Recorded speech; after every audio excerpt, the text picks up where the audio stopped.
Welcome to Commercial Gas Channel.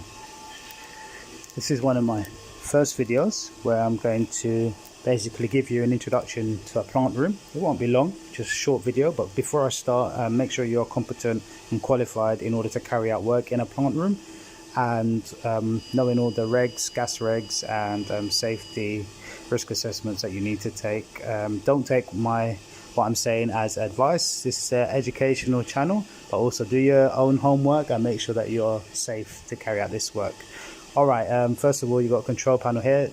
Before you look inside this control panel, you're going to see that it's in quite a state. Look for these mats before you go into these panels, because there's 415 volts inside there, and yeah, you can get fried, because anything over 400 volts is really going to do something to you in good conditions. Make sure you got the electrical mat beneath the panel. If there isn't one, go and get one or something if possible. So anyways, here's the panel. So inside here, what can I tell you briefly? Got some contactors here, got some relays down here. Sometimes these relays you can manually override them. They're not always making good contact sometimes. What else is there inside here? There are some controls.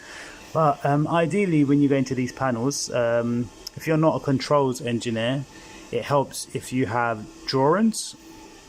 But this panel doesn't have any, so have an electrical problem and you're in trouble. And that was the problem here at this site. They had a problem with the secondary hot water pump. It was tripping everything on the panel and it needed to be isolated, found and isolated, and that was done successfully. I'm here today because there was issues with hot water, but I tested the hot water throughout many of the rooms and it just looked like they needed to let the hot water run for a while. Briefly inside here, what do you have? You've got some plate heat exchangers down there, 2 plate heat exchangers. The hot water gets heated up through the plate heat exchangers from the heating pipe work. Over there you've got a bank of expansion vessels, or people call them pressure vessels. You've got some valves, isolation valves up here. Sometimes these valves don't always hold. You have a three-way valve over here, and then you have the actuator here. What else do we have? We've got some boilers around here. 4 boilers, 2 are on.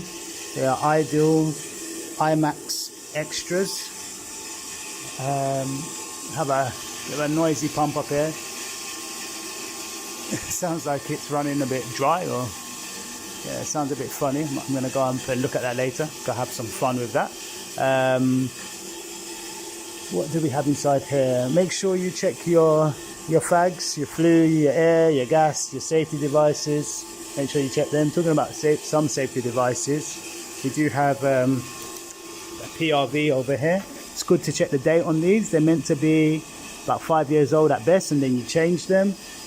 Yeah, they're pressure relief valves. Some people call them safety valves. Gas supply down here. Okay, well, thank you for joining me on the Commercial Gas Channel. Do join us again for some more videos. Leave your comments below and let me know what other stuff you'd like to see and so on, and if you've got any questions or if you've got anything to share. Thank you.